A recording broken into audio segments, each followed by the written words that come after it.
Hello, hello, hello. It is me, Kenny Polcari, your host of the party. And I'm back with my Dunkin' Donuts coffee. And I have to apologize. Yesterday, I told you that it was Thursday, December 10th. It was actually Thursday, December 9th. Today is Friday, December 10th.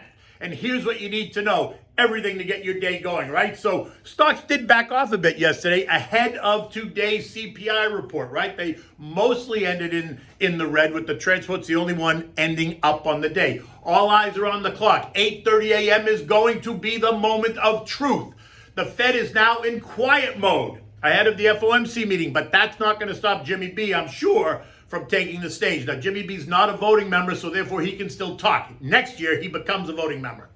PPI on Monday, that's the other key data point for the FOMC meeting. And today, what are we serving for dinner? Well, I'm going to give you one of the sides we have on Christmas Eve, and that's just simple steamed broccoli with salt and pepper, olive oil, fresh lemon juice. It's not difficult, but it's just part of the night. Look, red and green, kind of like Christmas. That was the color of the tape at the end of the day yesterday, right? The Dow really flat. The S&P's off 34 points. The NASDAQ down 270. The Russell down 52. While the transports bucked the trend, rising by 23 points to end the day and add some green to the screen.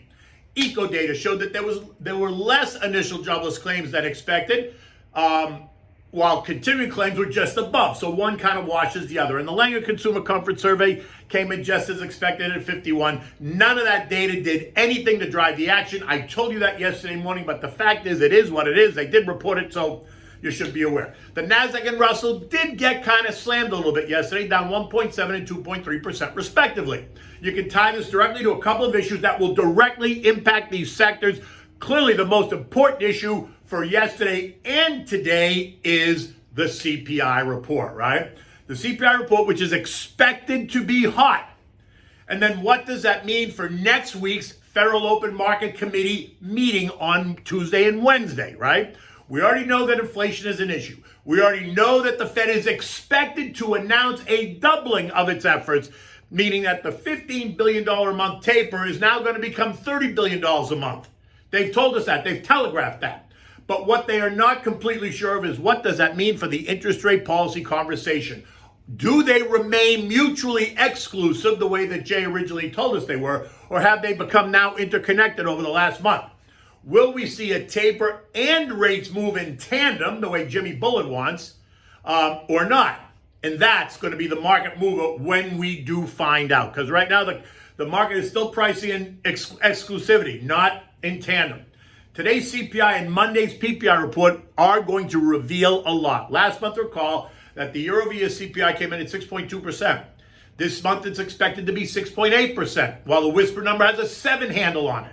PPI last month was 8.6%. Monday's report is expected to show a read of 9.2, with the whisper number just a hair below 10%. And if this is true, expect that to impact the conversation around rates taking place behind the Iron Curtain at the Fed. We also know that consensus is building for the Fed to become more aggressive on rates. Look at the move in the 2-year yields over the past 10 days. It is dramatic. And this suggests that the Fed will tighten policy faster than what many are expecting. I'm just saying, it's another data point to be aware of. And what's up next? Okay, it's back to the Omicron conversation, the contradictory headlines surrounding Omicron. Is it a non-event, or is it something to be concerned about? Well, that depends on where you live, who's in charge, and what day it is, right? Talk of more restrictive measures in New York City and California, for instance, are not matched by any restrictive measures in Florida or Texas per se, as both sides attempt to slow the spread of the newest variant. And while this is not new, it just got more press yesterday and it helped to send a negative tone. Remember, New York City Mayor Billy de Blasio is imposing full vaccine mandates for both private and public sector workers by the 27th of December, while also saying that anyone 5 years or older must be and must prove that they are vaccinated to do anything in New York City. I mean, talk about a job and a tourism killer. So just think about what that means for tourism. All the people planning on coming to the city, right? Whether they're international or domestic, and now maybe not so much. Think about all the residents who have only one shot and don't meet that mandate and apparently have no intention of getting more shots. What, are they suddenly out of work? They can't go back to work? And that just speaks to the amount of control that some of the blue-run cities and states are imposing. Then think about how that same policy may be adopted across other blue states and blue cities. Now look, Billy de Blasio was out of a job on the 1st, thank God. And Eric Adams, the new mayor of New York City, is expected to toss this latest mandate out in the trash. So again, while it does make headlines, it's just noise, which is why you can't make an emotional decision. Next is the fight over what does fully vaccinated really mean now? Is it 2 shots? Is it 3 shots? Maybe it's even 4 shots, as some are pushing. Yesterday, the FDA approved the 3rd shot, the booster, for anyone 16 years and older, and the CDC is now pushing that narrative. So now to prove you're vaccinated in some states, you will need to show that you've gotten 3 shots. And that's causing an issue for so many people, right? We're also starting to hear that more and more companies are beginning to push back on the return to work, return to the office dates in the new year as the Main Street media just whips it up again. And that just adds to the overall angst. And while this is not going to price stocks in the long term, it can and will create short-term angst and nervousness, which is why you need to stick to the plan. Eliminate the negative. But it's not. But it is exactly that negative tone that causes the high-growth names to be the first ones to get hit, right? How many times have we seen this? People run right to the high-growth names when they get nervous to take money out to either put it somewhere else or hold it on the side. This morning, U.S. futures are slightly higher. The Dow up 88 points. The S&P's up 16. NASDAQ up 55. The Russell's ahead by 4. The clock is ticking down to 8:30 when we're going to get the CPI report. Watch the futures action in the minutes before it's released. A stronger report is not good. It will give the Fed cover to have that interest rate conversation now that they've admitted that inflation is not as transitory as they originally told us. And now that the mutually exclusive conversation appears to be on the table, that's going to be something to watch, right? But let's see what happens. We could be surprised. The CPI could be weaker than expected. But when most of the Wall Street analysts and economists are all preparing for a stronger report, and they've made it clear over the last month, it would be hard to see how it can be weaker. If it is, then something stinks in Denmark for sure. But we'll get to that if that's what happens. European markets this morning are all negative. Again, nothing to write home about. They're not falling out of bed. They're just slightly negative, but they're not positive, right? Today, it's about the renewed concerns over Omicron and the new Plan B restrictions sweeping across Europe, as well as today's US CPI data. Now, look, I think the Omicron variant is just an excuse. The real concern is US inflation data, period, the end. In Europe, the UK economy did grow by 0.1%. That's paltry compared to the expectation of plus 0.4. Industrial production fell by 0.6% versus the expected 0.1% increase. And these 2 readings are going to give the Bank of England a reason to pause and not move on rates at next week's meeting. At 6:30, all market centers are down about 0.2%. Again, no reason to light your hair on fire because it's not that unsettling, right? It's just normal churn and burn. The 10-year Treasury this morning is at 1.51%, ahead of the release of today's data. It's just up a tiny bit from yesterday.